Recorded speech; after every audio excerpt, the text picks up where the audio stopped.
திருச்சிற்றம்பலம். இன்றைய தினம்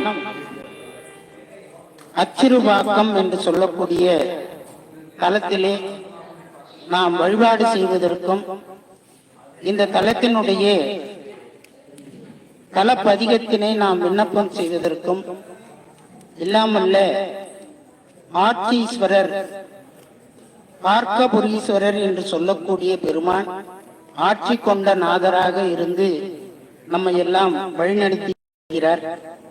இப்படிப்பட்ட பெருமான் இந்த தலத்திலே எழுந்தருளி நம்மை எல்லாம் ஒன்று சேர்த்து அவருடைய திருவருளுக்கு பாத்திரமாகும் பொருட்டு நம்ம எல்லாம் இந்த நேரத்திலே அருமையான ஒரு மாலை பொழுதிலே நம்ம எல்லாம் இறைவன் அழைத்து அருள் கொடுக்கிறார் என்று சொன்னால் நாம் எல்லாம் செய்த தவத்தின் பயன் இதை தவிர வேறு ஒன்றும் இருக்க முடியாது.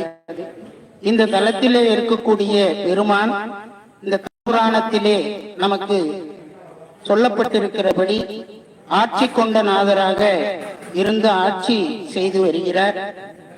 இறைவி பெயர் இளங்கிளி அம்மை, சுந்தர நாயகி, பால சுகாம்பிகை, அதிசுந்தராம்பிகை, அதிசுந்தர மின்னார் போன்ற பெயர்களோடு அருள்பாலித்து வருகிறார்கள்.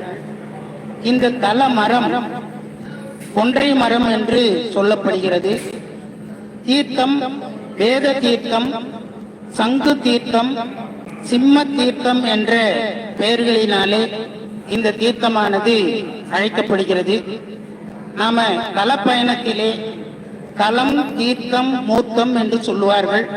இப்படிப்பட்ட தலத்திலே இருக்கக்கூடிய தீர்த்தங்களை எல்லாம் நாம் நீராடி அதன் பிறகு இறைவனுடைய தல பெருமையை சிந்தித்து இறைவனை வழிபடுவது மிகப்பெரிய சிறந்த ஒரு தவப்பயனாக அமையும் என்பதிலே எந்த சந்தேகமும் இல்லை.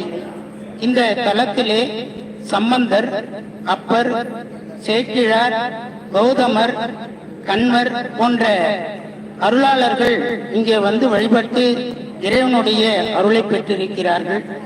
அச்சிறுபாக்கம் ஆட்டீஸ்வரர் திருக்கோயில் திரிபுரம் எரிக்க சிவபெருமான் புறப்பட்ட போது தேவர்கள் எல்லாம் அவருக்கு தேராக, தேரில் உள்ள பொருளாக வந்தனர்.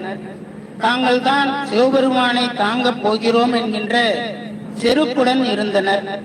அதனை உணர்ந்த சிவபெருமான் தனது திருவடியை தேரின் மீது வைத்த உடனே அதனை கூட தாங்க இயலாமல் அச்சுவானது முறிந்தது. தேவர்கள் தம் பிழையை உணர்ந்து இடர்களையும் கணபதியிடம் வேண்ட அவர் திருவருளால் தேர் சீரானது. திரிபுரம் எரிக்க சென்ற இறைவருடைய தேர் அச்சு முறிந்த இடம் அச்சு இரு பாக்கம் என்ற பெயரிலே அழைக்கப்படுகிறது. இறைவன் இத்தலத்திலே விநாயகருக்கு அருள் புரிந்து தொடர்ந்து சென்று திருவதிகையில் அசுரரை, திரிபுராதிகளை வென்றதாக வரலாறு சொல்லப்படுகிறது. கௌதமர், கண்வர் முதலியோர் வழிபட்ட தலம். முன்றொரு முறை இவ்வூர் வழியே சென்ற பாண்டிய மன்னன் ஒருவன் காட்டு முள்களை, கொடிகளை சூழ்ந்த காட்டை கண்டான். பொன்னிறமான உடும்பு ஒன்று ஓடுவதையும் கண்டு அவன் துரத்தி செல்ல அது ஓடி சென்று சரக்கொன்றை மரத்தின் பொந்திலே புகுந்து கொண்டது. அரசன் ஆணைப்படி ஏவலாளர்கள் அம்மரத்தை வெட்ட குருதி வெளிப்பட சிவலிங்கம் வெளிப்பட்டது.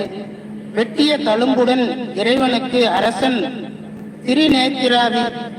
திருநேத்திராதிர என்ற என்னும்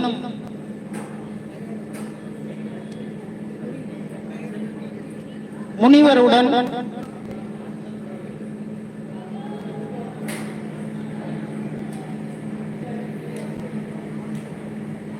திருநேத்திராதி என்னும் முனிவரிடம் செல்வத்தை தந்து கோயில் கட்டச் செய்தான். அவரும் தன்னையும் மன்னனையும் ஆட்கொண்ட இறைவனுக்கு இரு கருவறைகள் கொண்ட இக்கோயிலை கட்டினார். கோயிலை கண்ட மன்னன் இது இரு சன்னதிகள் அமைத்திருப்பதைக் கண்டு முனிவரை கேட்க அவர், அரசே, உம்மை ஆட்கொண்டவர் உமையாட்சீஸ்வரர், எம்மை ஆட்கொண்டவர் ஆடீஸ்வரர் என்று மறுமொழி தந்ததாக வரலாறு கூறப்படுகிறது. உமையாட்சீஸ்வரர் சன்னதி வாயிலுக்கு நேரே உள்ள அடங்கி பிரகாரத்திலே உள்ளது. நித்த சுதானந்த சுவாமிகள் என்பவரால் ஆட்சீஸ்வரர் அருட்குறிமாலை, இளங்கிளி அம்மை அருட்குறிமாலை, ஆட்சீஸ்வரர் அருளிரத்தன மாலை, அருமந்திரத்தார் மாலை என்னும் நூல்களில் பாடப்பட்டு வெளிப்பட்டுள்ளது. இப்படிப்பட்ட ஒரு அற்புதமான தலத்திலே நாமெல்லாம் இன்றைய தினம் இந்த தலத்திலே கிடைக்கப்பெற்ற அற்புதமான ஒரு பதிகம் குறிஞ்சி பண்ணிலே அமைந்தது.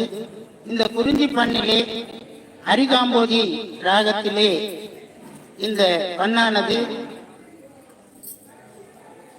திருஞான சம்பந்த பெருமானால் பாடல் பெற்றது.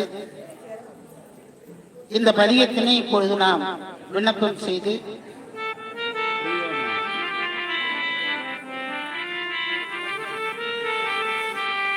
பொன் திரண்டன்